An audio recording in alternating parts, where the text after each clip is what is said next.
Okay, before we begin tonight's story, I want to say thank you for all the love and support on the channel. It has grown faster and bigger than I ever thought possible. Second, for those who have been waiting for this second episode, thank you for your patience. I've written and then erased this story at least 7 times since episode 1 ended. I was never satisfied until I finished the version you are about to listen to. Now, enough of my rambling. Sit back, relax, and enjoy. Skinwalker Underworld, Episode 2.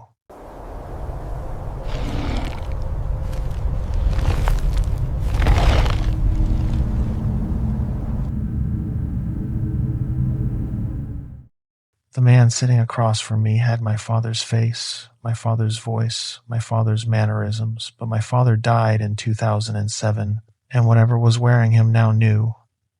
I remembered the funeral. 3 days earlier, I was lying in my bed at 11:47 at night, staring at an envelope with a broken wax seal. The invitation inside told me to be at 1247 Crestwood Road in Harrisburg, Pennsylvania on Friday at 8 p.m. sharp. Park in the rear. Someone will meet you. The someone doing the inviting was called the Territorial Director of the Eastern Seaboard. I didn't know what that meant. I didn't know what he was. But I knew, absolutely knew, with the kind of certainty that settles in your bones like cold, that if I went to that meeting, my life would never be the same. I also knew I was going to go. My name is Robert Anderson. I'm 38 years old.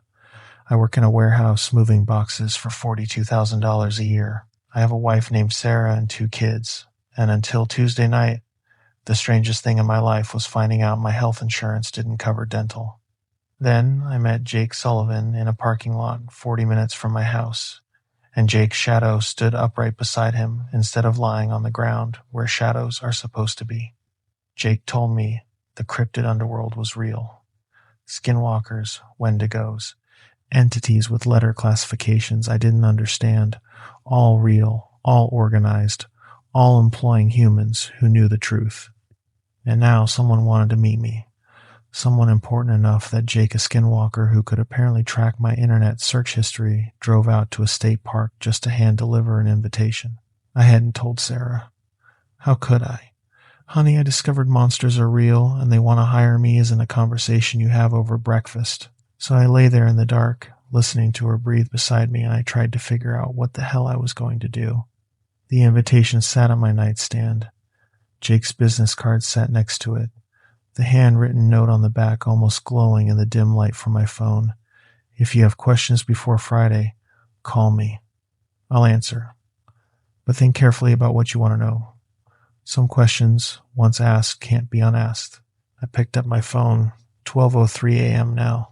2 days and 20 hours until the meeting. I got out of bed as quietly as I could, grabbed the invitation and Jake's card, and went downstairs to the kitchen. The house was silent, except for the hum of the refrigerator and the occasional creak of settling wood. Normal sounds, safe sounds, the sounds of a life I was about to risk by walking into something I didn't understand. I made coffee. Not because I needed it, I was so wired I'd probably never sleep again, but because it gave me something to do with my hands while I tried to think. What did I actually know? The cryptid underworld existed. That much was confirmed. Jake wasn't lying, wasn't crazy, wasn't part of some elaborate prank. I'd seen his shadow move independently. I'd seen his eyes reflect yellow in my headlights like an animal's. Whatever Jake was, he wasn't human. The underworld was organized. Territories, hierarchies, laws, safety protocols, predation rates tracked like workplace injury statistics. This wasn't chaos. This was a system. They employed humans. Thousands of them, if the private Facebook groups and Reddit posts were real. People working as liaisons, translators, coordinators between the cryptid world and human society. People getting paid in actual gold and silver because apparently monsters didn't trust paper money. And they wanted me. Why? I was nobody. A warehouse worker. I wasn't special. I wasn't connected. I wasn't even particularly good at my job. I'd been passed over for shift supervisor twice in the last 3 years. What could the territorial director of the Eastern Seaboard possibly want with me? My coffee had gone cold. I looked at the microwave clock. 12:41 a.m. Wednesday morning now. Still 2 days and 19 hours until the meeting. I picked up Jake's business card. The number was handwritten below the printed name. Jake Sullivan, Public Relations Liaison, Northwestern Territory, Cryptid Resource Management Division. A phone number with a 206 area code. Seattle, the other side of the country. I should call him, ask questions, figure out what I was walking into. But Jake's note echoed in my head. Some questions once asked can't be unasked. What did that mean? That some knowledge was dangerous? That knowing too much would force me into a choice I wasn't ready to make? I put the card down. Not yet. I needed to think first. The house creaked again. Upstairs, Sarah shifted in bed. Normal sounds. Normal life. The life I'd built over 15 years of marriage, 2 kids, a mortgage we could barely afford, and weekends spent at soccer games and Home Depot. Was I really going to risk all of that? I looked at the invitation again. The wax seal antlers crossed over a crescent moon was broken where I'd opened it Tuesday night. The paper was heavy, expensive, the kind of stationery that costs more than my weekly grocery budget. Someone had taken the time to make this official, formal. This wasn't a casual meeting. Friday, 8 p.m., 48 hours away. I had to decide. Wednesday morning came too fast. I'd gone back to bed around 2 a.m., lay there staring at the ceiling until my alarm went off at 6:15. Sarah woke up beside me, smiled, kissed my cheek, and asked if I wanted eggs or cereal for breakfast. Cereal's fine, I said. My voice sounded normal. How was that possible? How could I sound normal when my entire understanding of reality had been shattered 3 days ago? Sarah got up, pulled on her robe, and headed downstairs. I lay there for another minute, listening to her footsteps on the stairs, the sound of the coffee maker starting, Emma's door opening down the hall. Normal. Everything was normal, except it wasn't, and it never would be again. I got up, showered, dressed in my warehouse uniform navy blue polo shirt with Anderson embroidered over the pocket, jeans that were starting to wear through at the knees. I looked at myself in the bathroom mirror. Same face I'd had yesterday. Same tired eyes. Same 5 o'clock shadow I never quite managed to shave completely. But something was different. I could feel it, like I was standing on the edge of a cliff, and the only question was whether I'd jump or get pushed. Downstairs, Emma was eating Lucky Charms and complaining about her math homework. She's 8, 3rd grade. The homework was finding equivalent fractions, and she'd left her worksheet at school, so Sarah was trying to recreate the problems from memory while Emma insisted they were doing it wrong. "Morning, kiddo," I said, ruffling Emma's hair as I passed. "Dad, tell Mom we're supposed to use circles, not rectangles." "I have no idea what you're talking about," I said honestly. I poured myself coffee my 3rd cup in 6 hours and sat down at the kitchen table. Sarah was already dressed for work, her nursing scrubs covered in a pattern of cartoon bears. She worked at a pediatric clinic. She loved it. She was good at it. She made $38,000 a year, which meant together we brought in $80,000, and it still wasn't enough. The credit card debt, the underwater mortgage, the car that needed new tires we couldn't afford, Emma's school field trip next month that cost $40 we didn't have, the constant grinding pressure of never having quite enough. I thought about the Google Doc I'd read, the one that listed salary ranges for liaison positions, $80,000 to $150,000 annually. No, that wasn't right. Jake had mentioned numbers higher than that in the Reddit posts I'd seen referenced. 6 figures, real money. The kind that would mean Sarah could work part-time if she wanted. The kind that would mean I could say yes to the field trip without mentally calculating what bill would go unpaid. "You okay?" Sarah asked, looking at me over her coffee mug. "Yeah, just tired. You've been tired a lot lately. Work's been busy." It was a lie. Work was the same as it had been for 5 years. Move boxes from trucks to pallets, scan barcodes, lift, stack, repeat. 8 hours a day, 5 days a week, occasionally 6. When they needed overtime, I couldn't afford to turn down. Sarah studied me for another second, then nodded and went back to helping Emma with fractions. I finished my coffee in silence and left for work at 7:30. The warehouse was exactly as soul-crushing as it always was. Fluorescent lights that gave everyone a vaguely corpse-like complexion, concrete floors that destroyed your knees, the constant beeping of forklifts and the echo of voices over walkie-talkies. I clocked in at 8:02. My supervisor, Randy, was already on my case about yesterday's productivity numbers. Apparently I'd been 6 packages per hour below target. Never mind that I'd been 6 above target for the previous 3 months. One bad day and you get a lecture. I nodded along, said I'd do better, and went to my station. The morning crawled by. I moved boxes, scanned labels, stacked pallets. My body went through the motions while my brain was somewhere else entirely. Friday, 8 p.m., 29 hours away. At lunch, I sat in my car in the parking lot and pulled up Google Maps on my phone. 1247 Crestwood Road, Harrisburg, Pennsylvania. The satellite view showed a large building, colonial style, 3 stories, with a circular driveway and extensive grounds. Trees surrounded it on 3 sides. The street view was from 2019. Outdated, but I could see enough to know this wasn't some office building. This was an estate. Old money, the kind of place that had been there for 100 years and would be there for 100 more. I zoomed out. The building was on the edge of Harrisburg, in a neighborhood that Google described as historic district. Big houses, old trees, streets named after dead presidents. I checked the distance from my house. 43 minutes without traffic. Probably closer to an hour on a Friday evening. I put my phone away and ate my sandwich, turkey and cheese. Same as every day without tasting it. What was I doing? Was I really going to drive to Harrisburg on Friday night and walk into a building owned by God knows what to have a meeting about God knows what? Yes. The answer came immediately, certainly. Yes, I was going. I'd known since Tuesday night.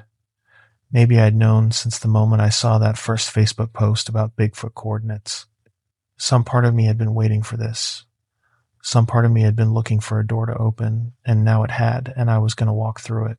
The question wasn't whether I'd go. The question was what I'd find when I got there. I got home at 5:47 p.m. Sarah's car was in the driveway. She got off at 3 on Wednesdays. Emma was at the kitchen table doing actual homework this time, and my son Tyler was in the living room playing video games. Tyler's 11. He barely acknowledges my existence unless he needs something. Tonight was no exception. I got a grunt of greeting as I walked past. How was work? Sarah asked from the stove. She was making spaghetti. The smell of garlic and tomato sauce filled the kitchen. Fine. Same as always. Randy, get on your case again? A little. She shook her head. That man's a jackass. Yeah. I dropped my keys on the counter and stood there, watching her cook. She was wearing yoga pants and an old college sweatshirt, her hair pulled back in a ponytail. She looked tired. She always looked tired. We both did. When was the last time we gone on a date? 6 months? A year? We couldn't afford babysitters and dinner. Hell, we could barely afford the spaghetti sauce. Rob? Sarah was looking at me again. You sure you're okay? Yeah, I'm fine. Just thinking. About what? I almost told her. Right then, standing in our kitchen with the smell of cheap pasta sauce in the air and our kids 10 feet away, I almost said it all. I met a monster in a parking lot. He offered me a job. I have a meeting on Friday that might change everything or might get me killed. I don't know which, but I'm going anyway. Instead, I said nothing important. Sarah held my gaze for another beat, then turned back to the stove. Dinner's almost ready. Can you get the kids? Yeah, I went through the motions. Called Tyler and Emma to the table, set out plates and forks, poured water, sat down with my family and ate spaghetti, and talked about Emma's math test and Tyler's upcoming basketball tryouts, and whether we should get a new dishwasher or keep nursing the old one along for another year. Normal. Everything was normal, and I hated it. Not my family. Never my family. But the grinding, relentless normalcy of barely making ends meet, the constant calculation of what we could and couldn't afford, the knowledge that one medical emergency or car breakdown would put us under. Was that why the invitation felt like salvation instead of danger? That night, after Sarah went to bed, I finally called Jake. It was 10:32 p.m. I was sitting in my car in the driveway, doors closed, phone in my hand. The house was dark except for the porch light and the blue glow of Tyler's nightlight in his upstairs window. I looked at Jake's number for a full minute before I called. He answered on the first ring. Robert, not a question. He knew it was me. I have questions, I said. I figured you would. Go ahead. What happens at the meeting? The director will make you an offer. You can accept or decline, but you have to hear it first. What kind of offer? The kind that pays better than warehouse work. The kind that means something. You're being vague. I'm being accurate. I can't tell you what he'll offer because I don't know. The director meets with each potential liaison individually. The offers are tailored. I was quiet for a second, processing that. How many people does he meet with? Maybe a dozen a year. Most say no. What happens if I say no? Then you leave. You drive home. Tomorrow morning you wake up with no memory of any of this. Your life continues exactly as it was. Memory modification. Yes. Does it hurt? No. You just forget. Like it never happened. I thought about that. Clean slate. Back to boxes and debt and normalcy. Back to not knowing. Could I do that? Could I unknow what I had learned? What about my family? I asked. Jake was quiet for a long moment. When he spoke again, his voice was softer. They'll be safer if you work with us than if you forget. Trust me on that. What does that mean? It means the underworld exists whether you acknowledge it or not. It means your family lives in a world where skinwalkers and wendigos are real, and most humans never know it. Being ignorant doesn't make you safe. It just makes you unaware. My hands were shaking. I gripped the steering wheel with my free hand. Are you threatening them? No. God, no. Robert, listen to me. We don't hurt liaisons' families. We protect them. But if you go back to pretending none of this exists, if we make you forget, you won't be able to protect them. You won't even know what to protect them from. And if I take the job, then they're under our umbrella, protected. We take care of our people, Robert. That includes their families. I wanted to ask what protected meant. I wanted to ask what threats my family faced that I didn't know about. I wanted to ask 100 questions, but Jake's note came back to me. Some questions once asked can't be unasked.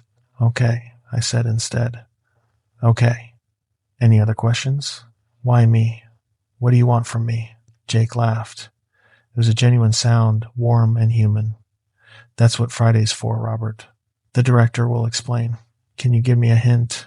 You found us. You dug. You questioned. You tested it. Most people scroll past. You didn't. That's the profile. Profile for what? Someone who can work between worlds. Someone skeptical enough to survive, curious enough to learn. That didn't answer my question, but I could tell it was all I'd get.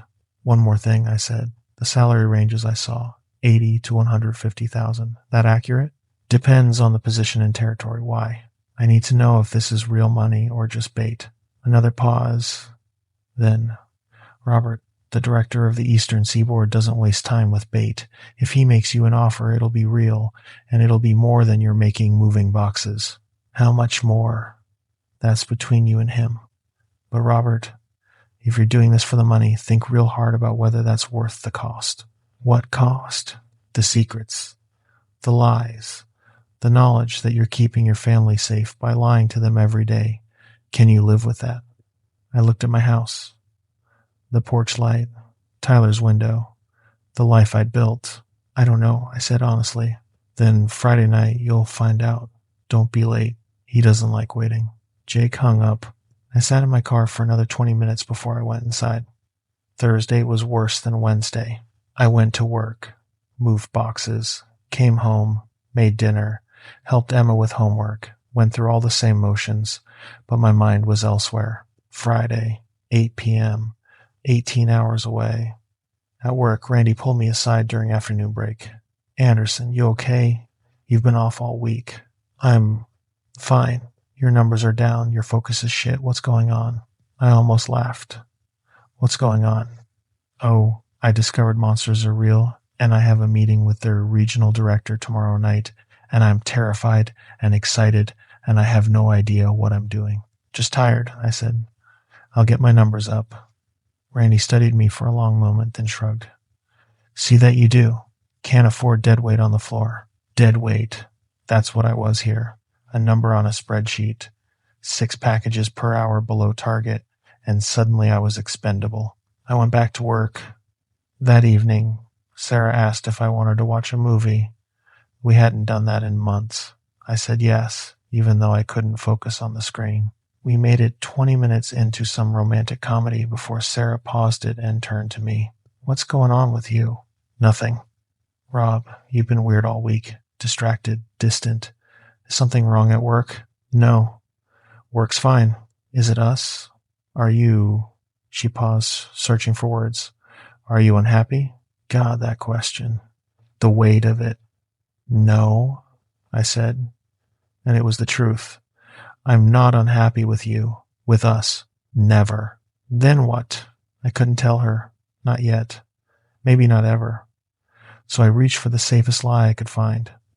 I heard about a job opportunity. Different work. Better pay. I'm just thinking about it. Sarah's eyes widened.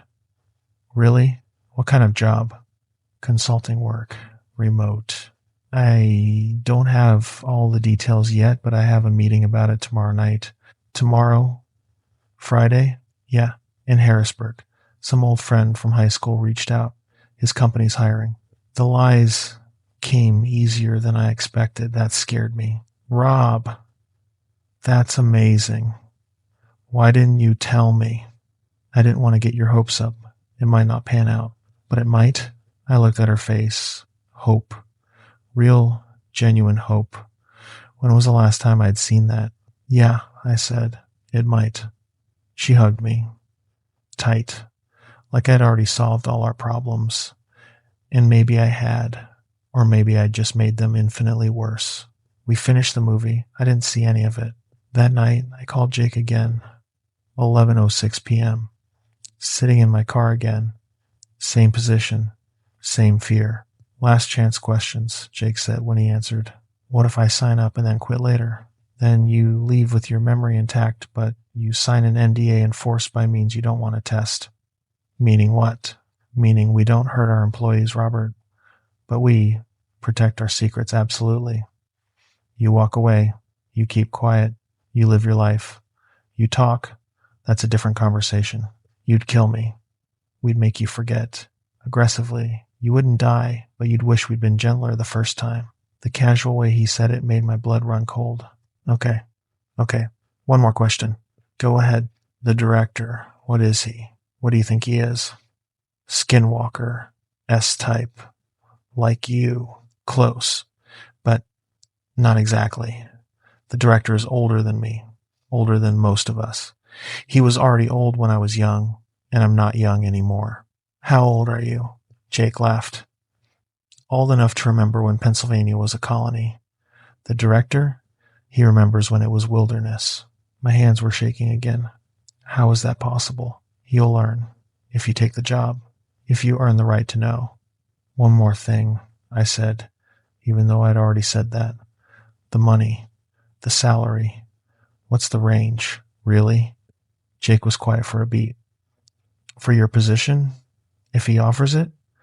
Probably $150,000 to $225,000 annually, depending on experience and performance. Why? $150,000, $225,000. I made 42. That was life-changing. That was pay off the debt, save for college, buy a real house, never worry about field trip fees again money. Just needed to know if it was worth it, I said. And is it? I thought about Sarah's face when I told her about the job opportunity. I thought about Emma asking if we could afford the field trip. I thought about Tyler's shoes with holes in the soles, because I kept telling myself they'd last another month. Yeah, I said, it is. See you tomorrow night, Robert.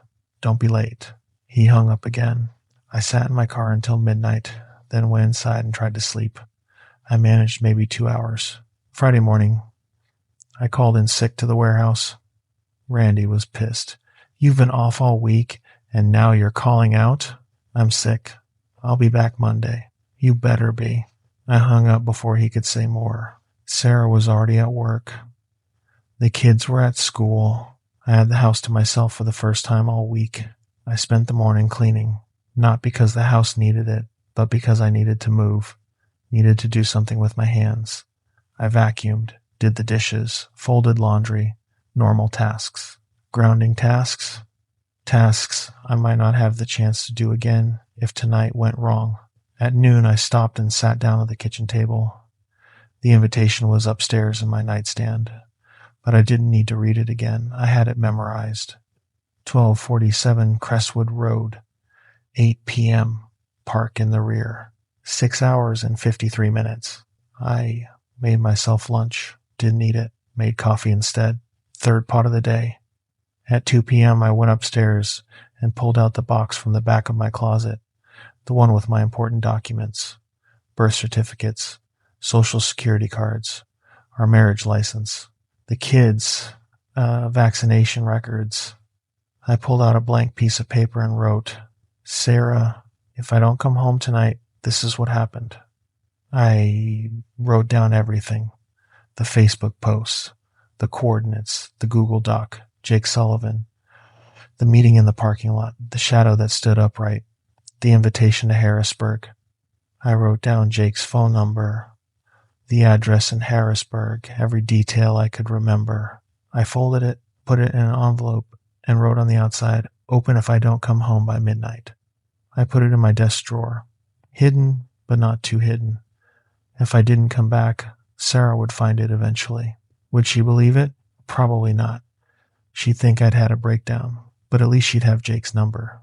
At least she'd know where to start looking. It was the best I could do. At 3:07 p.m., I picked Emma up from school. You're here, she said, surprised.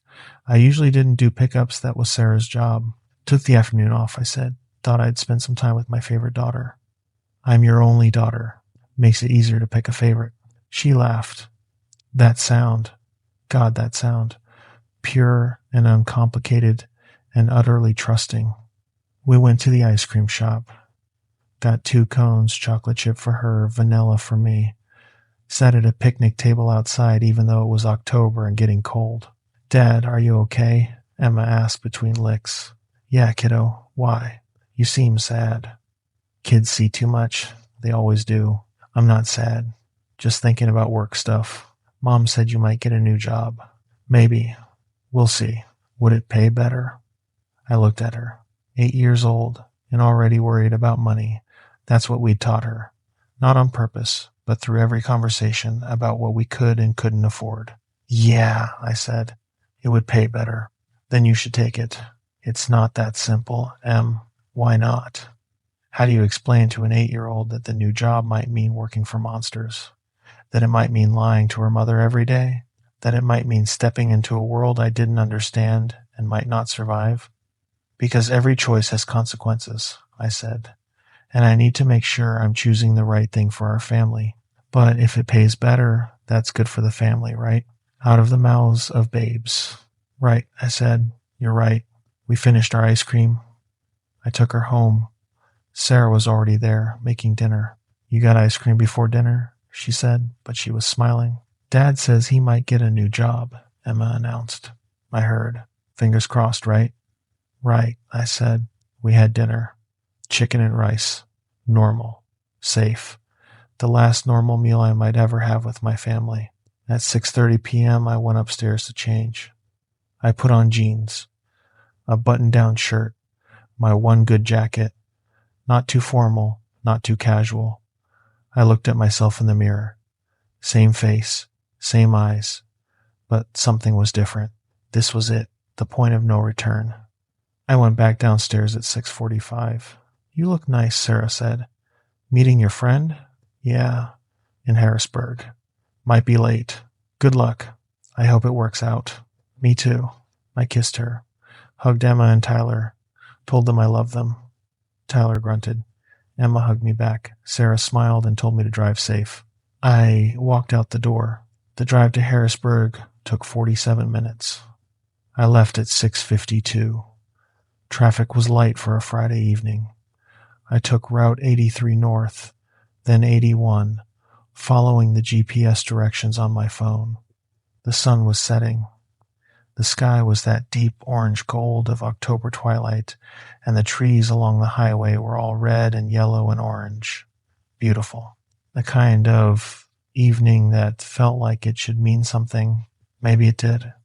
I passed familiar landmarks, the exit for the mall Sarah and I went to sometimes, the rest stop where we'd stopped on our first road trip together 15 years ago. Then I passed into territory I didn't know, new exits, new towns, Harrisburg getting closer with every mile. My hands were tight on the steering wheel. My jaw was clenched. I made myself breathe. This is real. This is happening. You're doing this. The GPS told me to take exit 51. I did. The road became smaller, residential neighborhoods, tree-lined streets, big houses with big yards. In 0.4 miles, turn right onto Crestwood Road. My heart was hammering. I turned. Crestwood Road was exactly what the satellite images had shown. Old colonial houses, mature trees, street lamps that looked like they'd been there since the 1700s. Your destination is on the right. I slowed down. There, 1247 Crestwood Road. It was bigger than I'd expected. 3 stories of colonial brick, white columns framing a front entrance, a circular driveway with a fountain in the center. Lights glowed in the windows, warm, welcoming, completely normal. Except nothing about this was normal. The sign at the entrance said Times Park and Rear. I followed the driveway around the building. The back parking area was small, gravel, trees on 3 sides, only 2 other vehicles, a black SUV with government-looking plates and a silver sedan with regular Pennsylvania tags. I parked. Checked the time on my dashboard, 7:52 p.m., 8 minutes early. I sat in my car and tried to breathe normally. My heart was beating so hard I could feel it in my throat. What was I doing? What the hell was I doing? I could leave. Right now. Just start the car and drive away. Go home. Tell Sarah the meeting got canceled. Forget this ever happened. Except I couldn't forget. That's what Jake had said. Either I chose to remember and went forward, or they made me forget. There was no middle ground. 7:54 p.m. I watched the back entrance. Heavy wooden door. Iron knocker. A porch light that cast everything in warm yellow. It looked normal, welcoming, like someone's grandmother lived here. 7:56 p.m. Headlights behind me. I jumped, turned. Another vehicle pulling into the lot, an older pickup truck, local plates. The driver got out. A woman, mid-40s, professional clothes, carrying a folder. She walked straight to the back door and knocked. The door opened immediately. She was led inside. So, I wasn't the only person with a meeting tonight. This was an operation, a system, a business. Somehow, that made it more real and more terrifying at the same time. 7:58 p.m. I got out of my car. The gravel crunched under my shoes. The air smelled like wood smoke and fallen leaves. Somewhere in the distance, I could hear traffic from the main road. Normal sounds. Safe sounds. I walked to the back door. There was a security camera above it, a red light blinking. They knew I was here. They'd probably known the moment I pulled into the parking lot. I raised my hand to knock. The door opened before I could. A young man stood there, early 20s, clean cut, wearing business casual like he worked at a bank. Human. Completely, utterly human. Mr. Anderson? His voice was friendly. Practiced.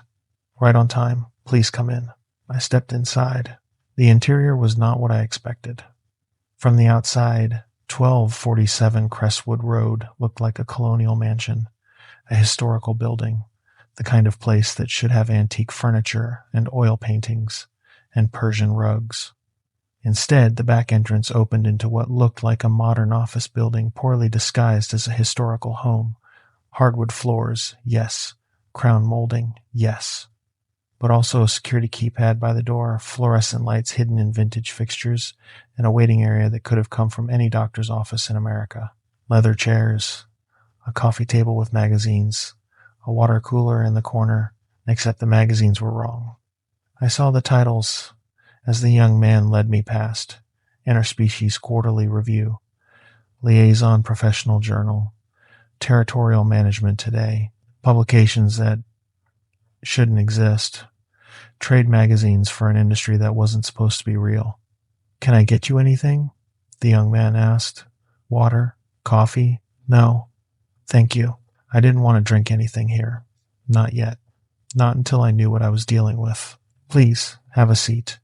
The director will see you shortly." He gestured to one of the leather chairs and disappeared down a hallway. I sat. The waiting room was quiet except for the hum of the fluorescent lights and the occasional creak of floorboards from upstairs. I could hear voices, muffled conversations from other rooms, footsteps, a phone ringing somewhere. This was an office. A real, functioning office. People worked here every day, processing whatever paperwork the cryptid underworld required. There was a clock on the wall, 8:03 p.m. On the wall opposite me, framed photographs hung in a neat row, black and white images of this building through different eras.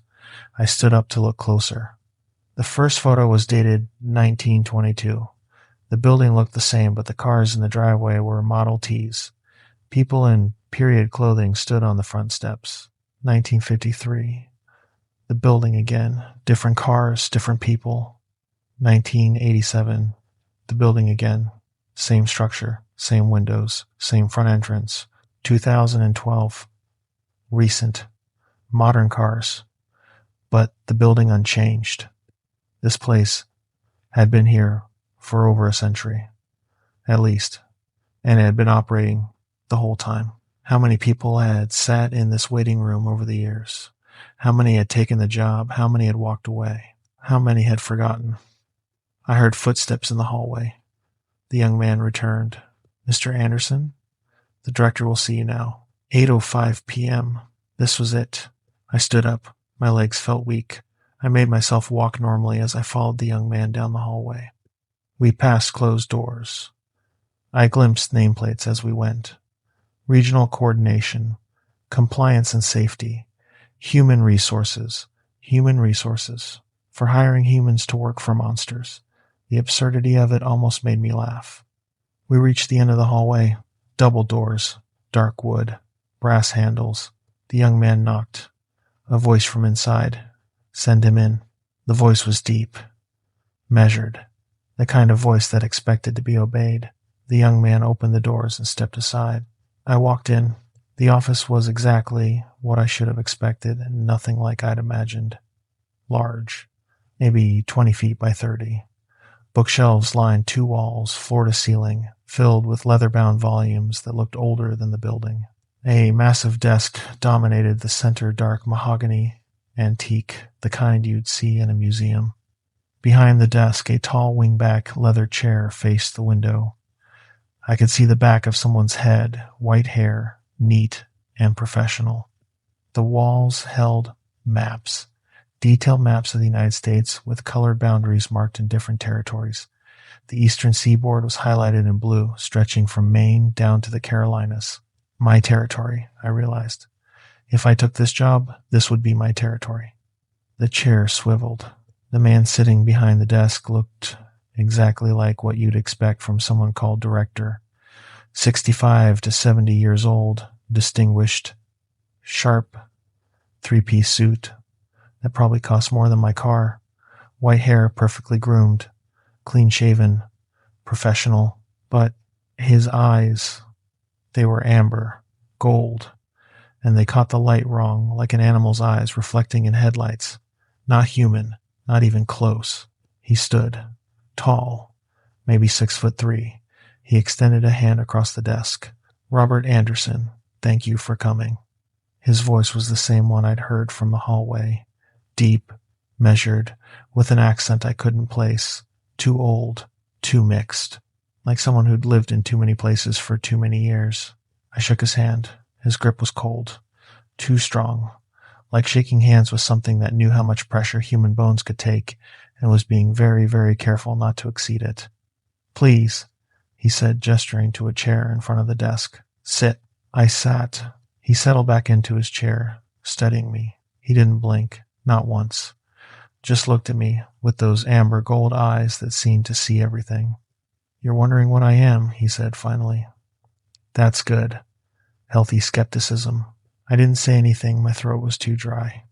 He smiled. It was a professional smile. Practiced. I'm what your research would classify as an S-type entity. Skinwalker, in common terms. Though I prefer director. He reached for a crystal pitcher on his desk and poured 2 glasses of water. Clear glass, clear water. No tricks that I could see. He drank from one first. A gesture of good faith. You've had 3 days to think, he said, pushing the second glass toward me. Jake said you called twice. What did you decide? I picked up the water. My hand shook slightly. I took a sip. Just water. Normal water. I came, I said. My voice sounded steadier than I felt. But I don't know what I'm deciding about yet. The director's smile widened. Honest. That's exactly why we chose you. Chose me for what? He leaned back in his chair. Let me tell you what I know about you, Robert. What followed was the most uncomfortable 5 minutes of my life. The director recited facts about me, not creepy stalker facts. He didn't know my mother's maiden name or where I'd gone to elementary school, but he knew patterns. He knew the shape of my life. You work 45 hours a week, moving boxes for $42,000 a year, he said. You've been at the same warehouse for 5 years. You're competent, reliable.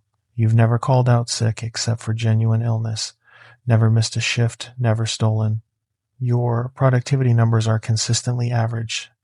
Not high enough to be promoted, not low enough to be fired. He paused, took a sip of water. You've been passed over for shift supervisor twice.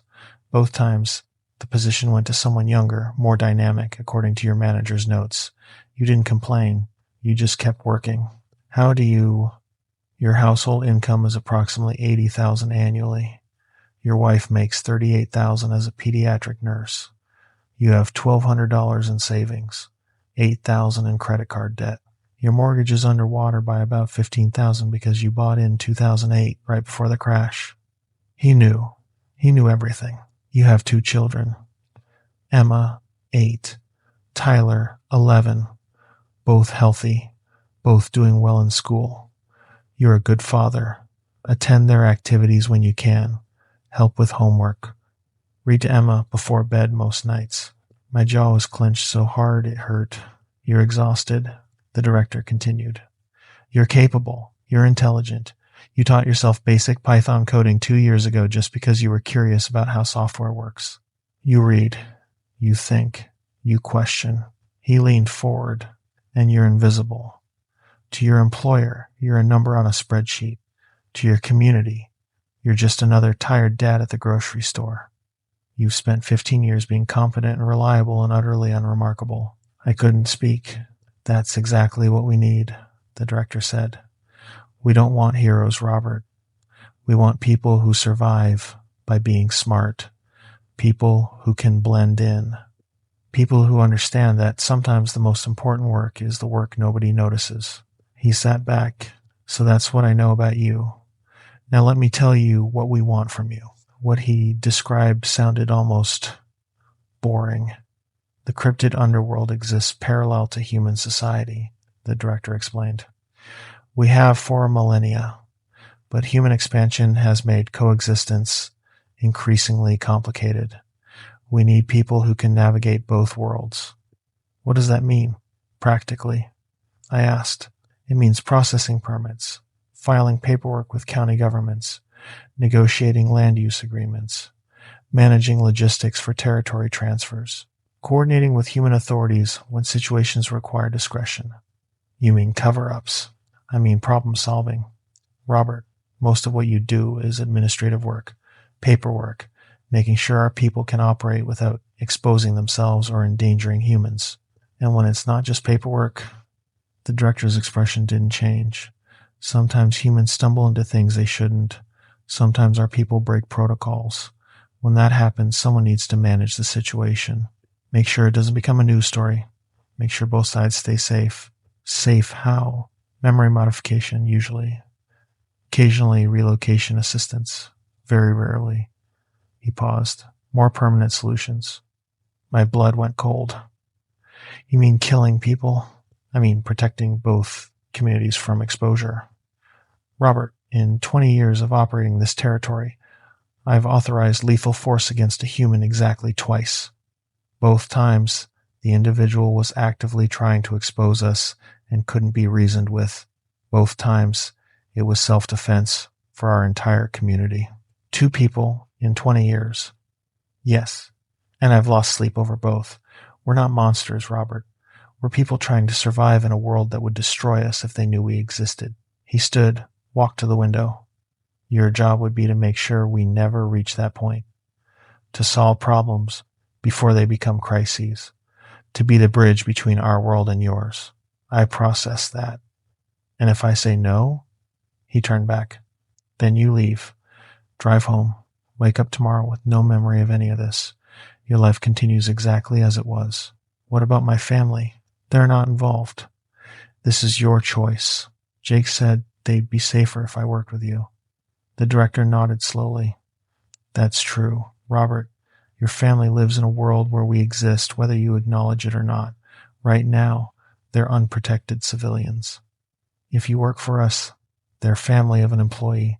That means if they ever encounter something they shouldn't, we help them instead of just making them forget. You'd protect them. We protect our people. That includes their families. He walked back to the desk, pulled out a folder. This is the employment contract. Salary is $185,000 annually, paid through direct deposit from a legitimate consulting company. Health insurance through a real provider. Retirement plan. 2 weeks vacation. $185,000. I made 42. The difference was everything. You'd work remotely most of the time. The director continued. Check email, process paperwork, coordinate logistics. Maybe once a month you'd need to travel for a field situation. We'd cover all expenses. And my cover story? You're a consultant for Crestwood Consulting, LLC.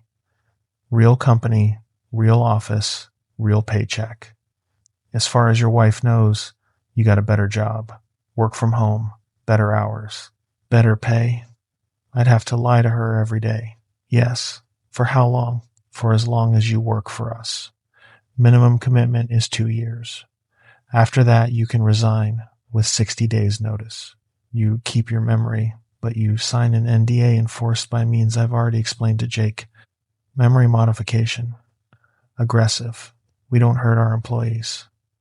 But we protect our secrets, absolutely. I looked at the folder. The contract. My entire future in a few pages of legal text. Can I read it first? Of course. Take your time. I opened a folder. The contract was real. Legal language. Actual law firm letterhead. Salary, benefits, responsibilities. All listed clearly. It looked like any employment contract I'd ever seen. Except for the arbitration clause that specified disputes would be settled internally through territorial mediation instead of human courts, and the termination clause that included language about memory protection protocols, and the section on discretion requirements that basically said if I told anyone what I really did, very bad things would happen. But otherwise, normal. I was halfway through the second page when the director spoke again. I need to know if you can handle what we are. I looked up. He was standing now, away from the desk. Most humans can accept us intellectually, he said. They can read about us, look at evidence, even meet us in controlled situations. But when they see what we really are, his face shifted. It wasn't dramatic, no explosion of light or sound. Just 1 second he looked like a distinguished elderly man, and the next second he looked like someone else entirely. younger, different bone structure, different eyes.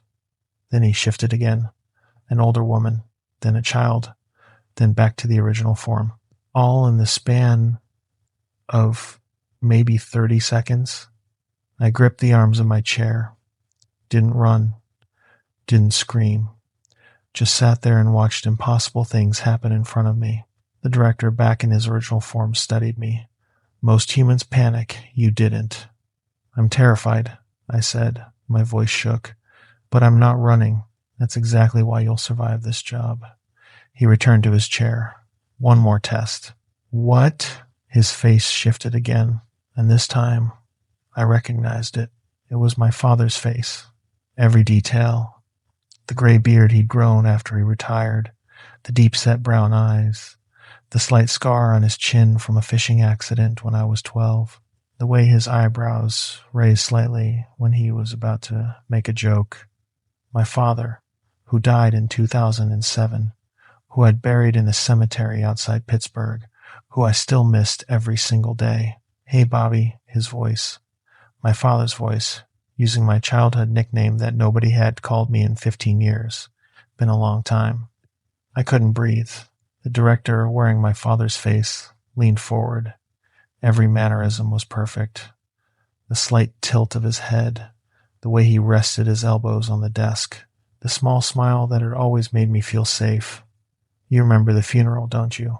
He asked in my father's voice. I did, I remembered. Standing in the rain, Sarah holding my hand.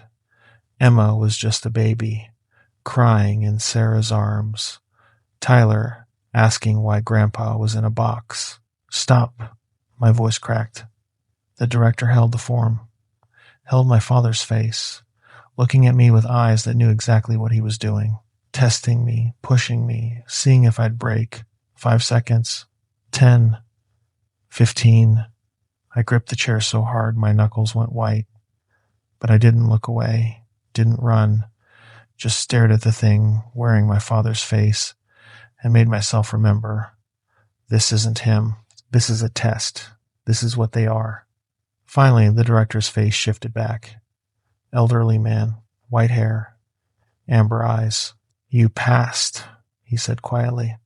Most people break at that point. I was shaking. Why? Why would you?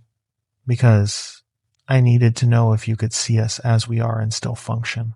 This job requires you to work with entities who can look like anyone, anything.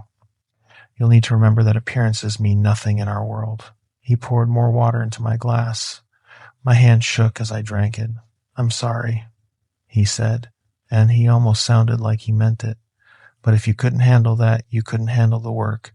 Better to know now than after you've signed. I set the glass down. Why my father? Because it was the hardest test. If you can handle that, you can handle anything we'd ask you to do. My jaw was still clenched. My heart was still racing. But I was still here. Still sitting in this chair. Still considering the contract. Maybe that made me crazy. Or maybe it made me exactly what they needed. The director slid the folder across the desk. Contract. Read it carefully. You have 24 hours to decide. Sign and return it by 8 p.m. tomorrow night, or we'll assume your answer is no. I looked at the folder. Didn't touch it yet.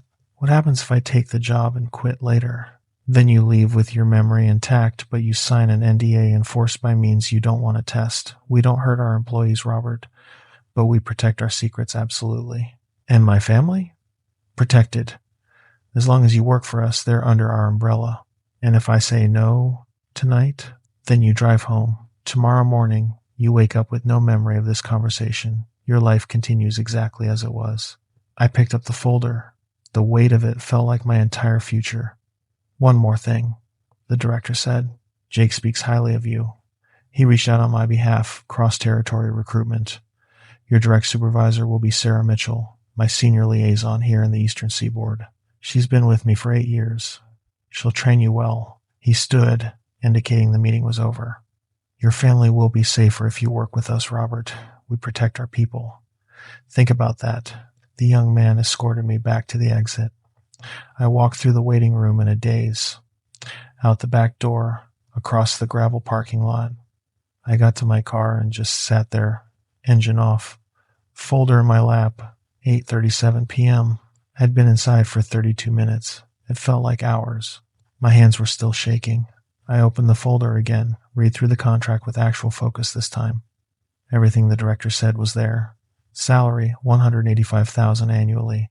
Benefits, comprehensive. Responsibilities, administrative coordination, field logistics, situation management. The euphemisms were obvious once you knew what to look for. Situation management meant cover-ups. Field logistics meant cleaning up incidents. Administrative coordination meant lying to government officials. But the money was real. The protection was real. The choice was real. I heard footsteps on gravel.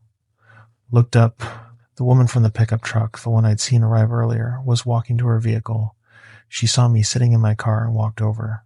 I rolled down my window. "First meeting?" she asked. She had kind eyes. Tired eyes. "Yeah, I remember mine. 3 years ago." She smiled. "It gets less weird, or maybe you just get used to weird. You took the job. I was making $38,000 as a school administrator. Now I make $180,000 coordinating education programs for B-type entities." She paused. "My kids have college funds now. I sleep better at night. What do you tell your family?" "That I'm a consultant for an educational nonprofit. It's not even really a lie. I do coordinate education programs, just for entities instead of schools." She looked at the folder in my lap. "You taking it?" "I don't know yet. Whatever you decide, just make sure it's for the right reasons." She started toward her truck, then turned back. "For what it's worth, I've never regretted it. The work is weird, yeah, but it matters, and they take care of us." She drove away. I sat there for another 10 minutes, then finally started my car. The drive home was 43 minutes. I drove in silence. No radio, just the sound of the road and my own thoughts. The folder sat on the passenger seat.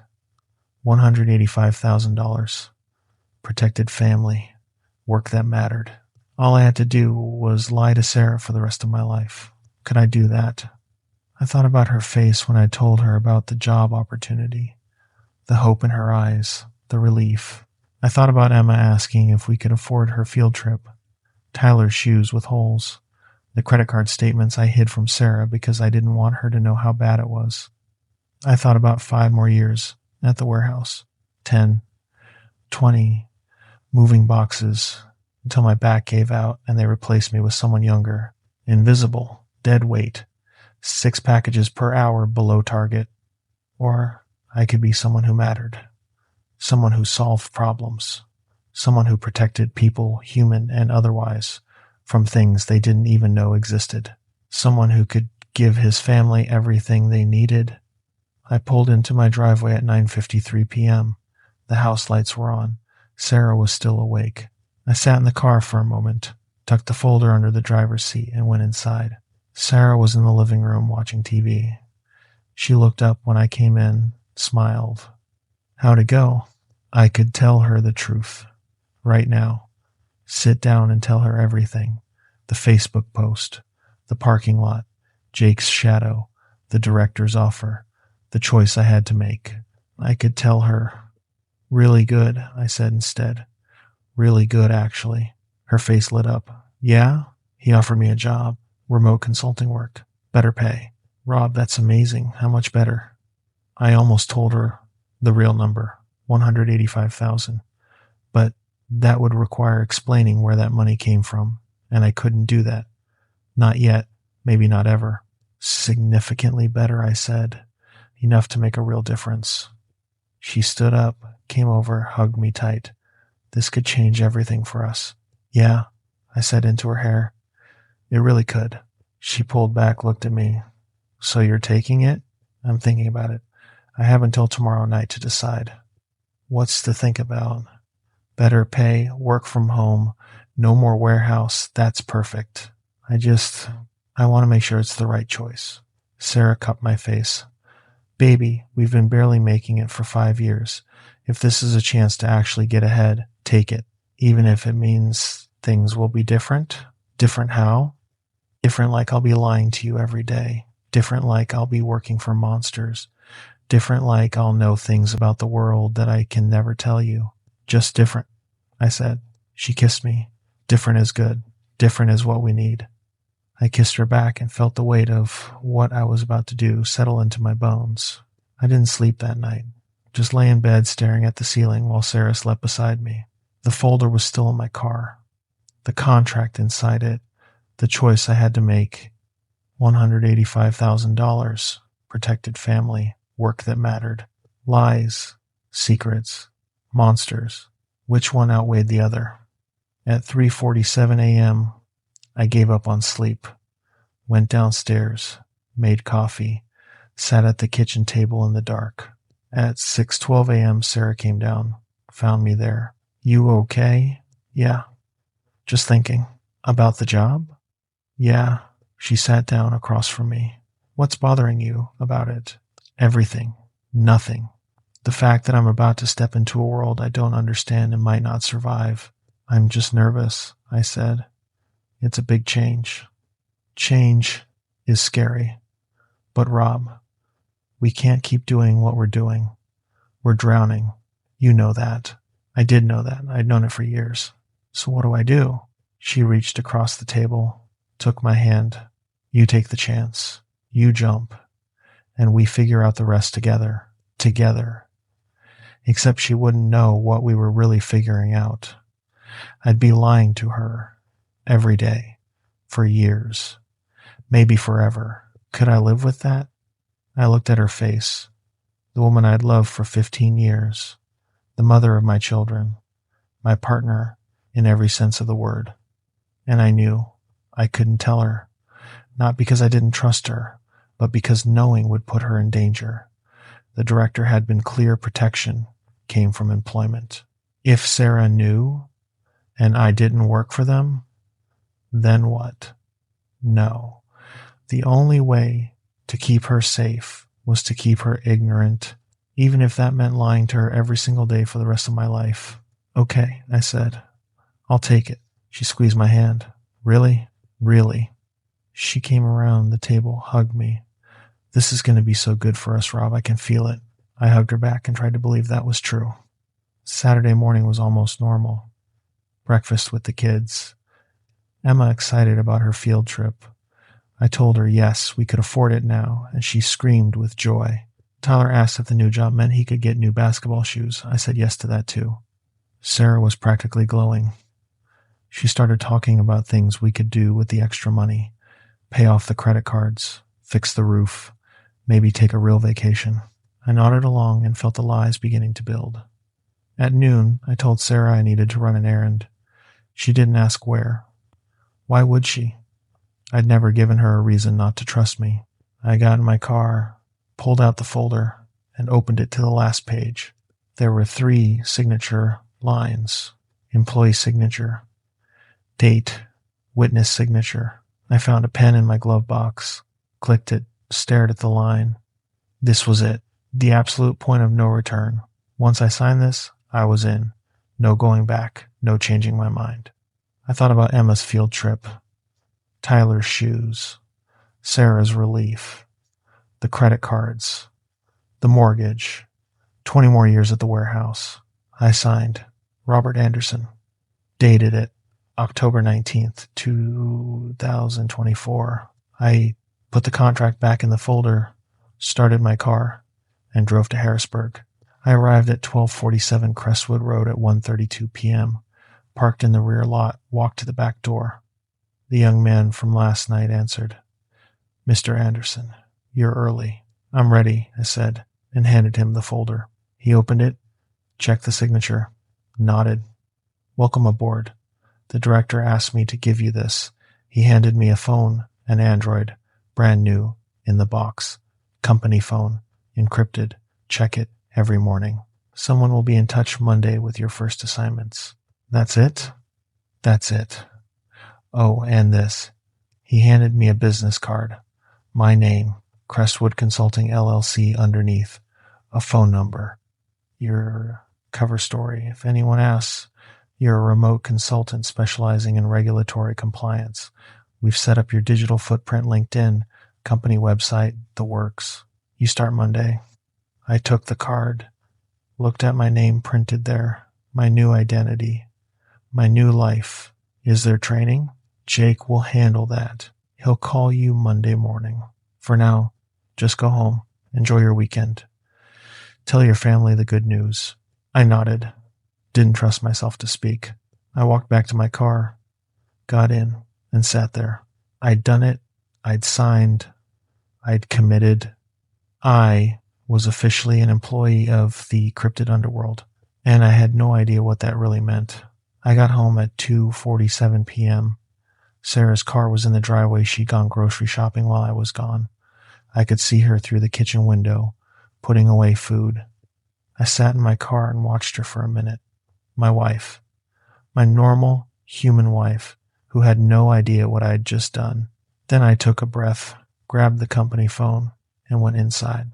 You're back, Sarah called from the kitchen. How'd it go? I took it. I signed the contract. I start Monday. She screamed, actually screamed with joy. Came running out of the kitchen and threw her arms around me. Oh my God, Rob. Oh my God. This is amazing. Emma and Tyler came running downstairs. What happened? Your dad got a new job. A great job. They cheered. Tyler high-fived me. Emma hugged my leg and asked if this meant we could get a dog. I laughed. It sounded real. Maybe, kiddo. We'll see. Sarah was already planning. We should celebrate. Let's go out to dinner. A real dinner, not fast food. Sure, I said. Let's celebrate. And, we did. We went to a nice restaurant, not fancy, but nicer than we'd been able to afford in years. We ordered appetizers, dessert. Sarah got wine. The kids got milkshakes. We celebrated my new job, my new salary, our new future.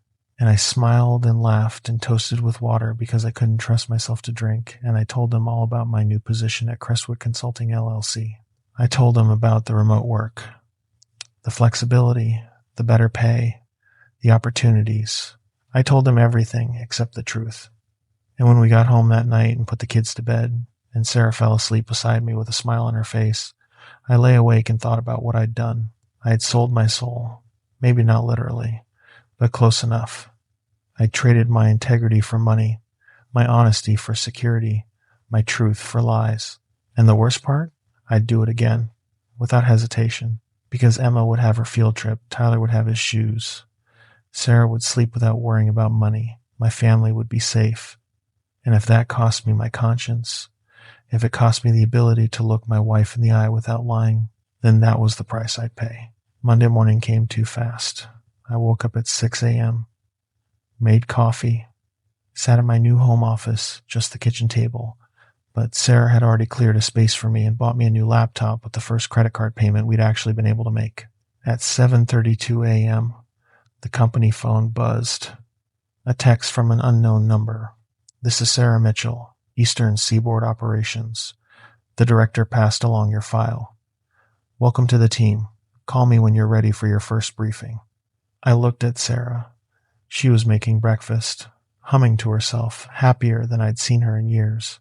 I looked at Emma and Tyler, still in their pajamas, arguing over what cereal to eat. I looked at my normal life, the life I was keeping safe by stepping into the shadows. Then I picked up the phone and called the number. Robert, she answered. Professional voice, efficient. Ready to start? As ready as I'll ever be. Good. First lesson. You're going to learn about the different entity types in your territory. We'll start with the easy ones. B-types, herbivorous, mostly harmless. Then we'll work our way up to the complicated ones. How complicated? Let's just say there's a reason the director tested you the way he did. You'll be dealing with things that can look like anyone, sound like anyone, be anyone. And my job is to what? Manage them? Your job is to keep them from exposing themselves, keep them from hurting humans, keep humans from hurting them. And when something goes wrong, and something always goes wrong, you fix it. How? However you have to. That's what you signed up for, Robert. Welcome to the Underworld. She hung up. I sat there, at my kitchen table with my new phone and my new job and my old family eating breakfast 10 feet away. And I realized I'd made the choice, signed the contract, taken the money. Now I just had to live with it. Narrator's epilogue. I signed that contract 3 years ago, October 19th, 2024. It's 2027 now. I'm still here, still filing paperwork for entities that shouldn't exist, still processing permits for land use agreements between counties and skinwalkers, still coordinating situation management when humans stumble into things they shouldn't see, still lying to my wife every single day. Sarah thinks I'm a consultant for regulatory compliance. She thinks I spend my days on Zoom calls and Excel spreadsheets. She's not wrong. I do those things. She just doesn't know that the clients aren't human. Emma's in 6th grade now. Tyler's in 8th. They've both got college funds that didn't exist 3 years ago. We took a real vacation last summer, Disney World, the whole thing. Sarah quit her job and went back to school for her nursing degree advancement. We're financially stable for the first time in our lives, and I've never felt more like a fraud. But I'm still here, still doing the work, still keeping both worlds separate, still protecting my family by making sure they never know what's really out there. The director was right about one thing. I'm good at being invisible, good at blending in, good at making sure nobody notices the work I actually do. Jake was right too. I've gotten used to weird, or maybe weird has just become normal. Either way, I made my choice that Friday night in Harrisburg. I walked through the door, I took the money, I signed my name, and I do it again because my family is safe, protected, provided for, even if they don't know what they're being protected from, even if I'll never be able to tell them the truth. That's the cost of working in the underworld. Secrets, lies, knowledge you can't share. But sometimes the cost is worth it. At least that's what I tell myself every single day. If you're still listening, if you've made it this far, thank you.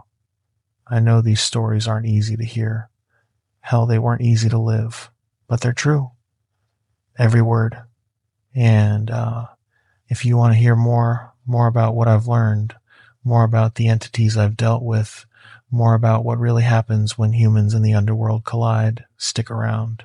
Subscribe if you haven't already, because this is just the beginning. There's a whole world hiding in the shadows, and now you know it's there. Sleep well, if you can.